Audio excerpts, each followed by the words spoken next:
Hello, my name is Omar Hussein. I'm going to be speaking today on behalf of Lighthouse Advocacy. We're demonstrating here today at the Egyptian Embassy because there's not been enough pressure applied on the armed forces that neighbour Gaza. They literally are on the border with Rafah, and unfortunately they have been complicit in the genocide. It's not that they only are not moving to defend the people there and to break the siege, but unfortunately, I'm really sorry to say this, but they're the ones who would actually be the first line of defence if people attempted to march and break the siege. There's been a global call for people across the world to come and march on Gaza to break the siege. But actually what you find is that the Jordanian and Egyptian regimes under Sisi and Abdullah are the first line of defence for the IDF. And I think it's really important that we highlight what's going on here and put pressure on the Egyptian armed forces and their government, as well as people there, the journalists, the scholars, the imams, thinkers, and people from all walks of life, to apply pressure on these regimes to actually undertake their duty, which is to break the siege, to ensure that food gets through, and to stop the genocide. Our responsibility here is really to put pressure on the armed forces, the politicians, the media, journalists, all people from all walks of life, really, to apply pressure on those who have the capability to end this genocide. Not enough has been said about the complicity of the regimes in the region, and I think it's high time that we start accounting them for their involvement in this genocide, because it's without their defence of Israel, through protecting their borders, this genocide would not be able to continue. And their continuous trade. We know, for example, that ammunition was shipped from a port in Alexandria to Haifa. And it's this level of complicity that has allowed this genocide to continue for 581 days. And it's really important that we carry the score far and wide on social media and beyond. I'm one of the founders of Parents United from Redbridge. We are a Muslim parent action group formed to safeguard our children within education and to ensure that parents have a voice within education. Today, however, we stand united as a coalition with community grassroots organizations and activists for something far more urgent. We are here because we can no longer stay silent while children in Gaza are being slaughtered. We are not witnessing a conflict. We are witnessing a massacre.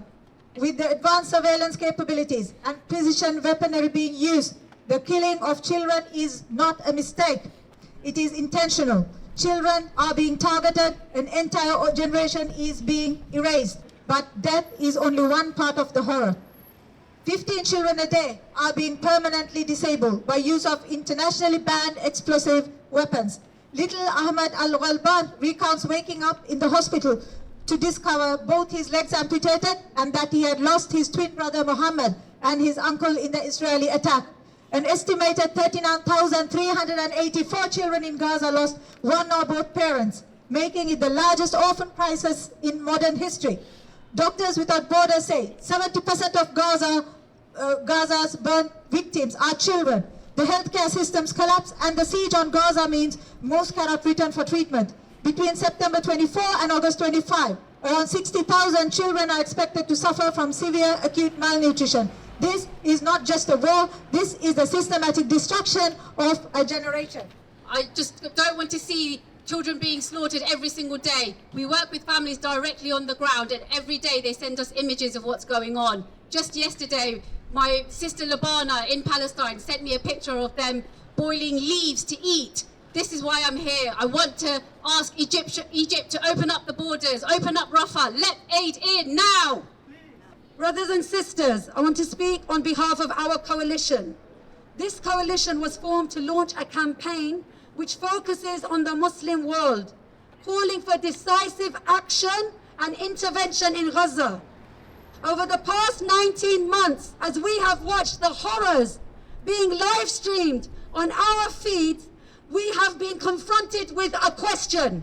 How do you stop a genocide? How do you stop an entity born out of terror and committed to terror? How do you stop its F-16s raining down missiles daily on 2 million people? How do you stop its ruthless drone attacks against children? How do you stop the deliberate starvation of 2 million people when the access points for aid are militarily blocked?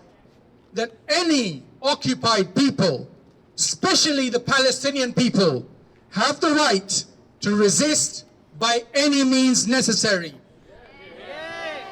As exemplified in that banner where Malcolm X is praying, resistance by any means necessary, or this particular banner which has Malcolm X hold this particular placard which has Malcolm X holding the rifle. It needs to be absolutely clear that we need to support in every way the voicing of that concept of resistance by any means necessary, to make sure that people know that any occupied people have the right to resist. We also need to remember that we are part of the axis of resistance that is exposing Zionism all over the world. Whether it's people from the Muslim community, whether it's people from outside of the Muslim communities, whether it's Muslim students, Muslim activists on campuses, in schools, in universities, colleges, etc. We need to continue to make sure that we amplify that voice and make sure that we're doing everything possible. We also need to think about exposing the collaborators with Zionism, be they countries like Egypt, whose embassy stands behind me, or people here, and not be taken in by their propaganda, whether it's over there or whether it's over here. And we need to take a much more aggressive, much more assertive stance in terms of how we exemplify who we are. We're not just going to be pro-Palestine. We are also going to be against Israel. There are about 3,000 Zionist organizations in the UK. There is a responsibility that I need to take. What am I doing to dismantle all or even any or even some of that Zionist organization?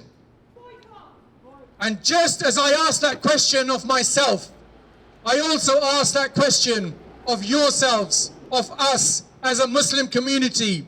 What is it that we are doing to dismantle Zionism anywhere and everywhere around the world? The propagators of Zionism are powerful. It's not going to be an easy struggle. It's not going to be an easy fight. It's not going to be an easy jihad.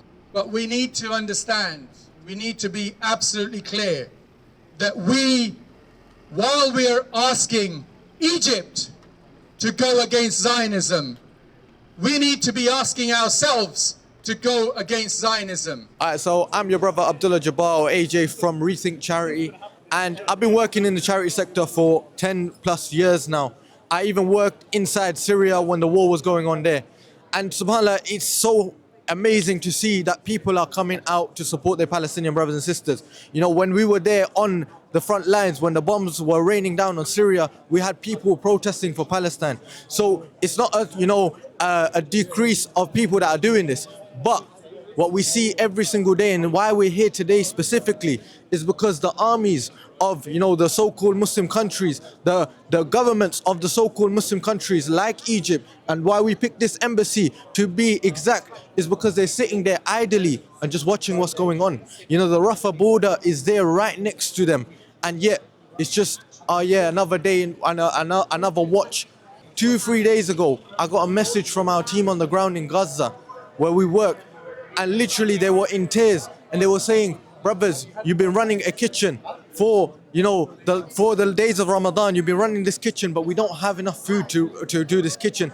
And the kitchen was in a school called the Rafah school, and most of you will notice that the Rafah school got bombed, but yet the borders are closed. No aid is coming in, no support is coming in, no one's speaking out. The Egyptian government and these governments want to say stuff in front of the camera, but yet don't want to take no action. So this is why we're here today. This is why everybody's out in the sun, in the heat. Yeah, so my name is Roshan Mohammed Saleh. I'm the editor of 5 Pillars, which is a Muslim media platform. So we focus on Muslims in the UK, but also around the world. And the reason why I'm here today is ultimately to give one message, and that is, we've protested, both Muslims and non-Muslims, for 1.5 years now, in our hundreds of thousands, in our millions. We've boycotted, we've raised awareness, and we've even done a little bit of direct action. However, it's not enough.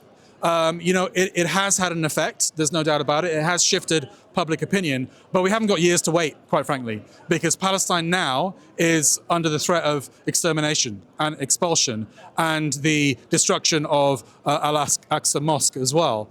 And we cannot be the generation that loses Palestine, or that's just a red line. We cannot be that generation.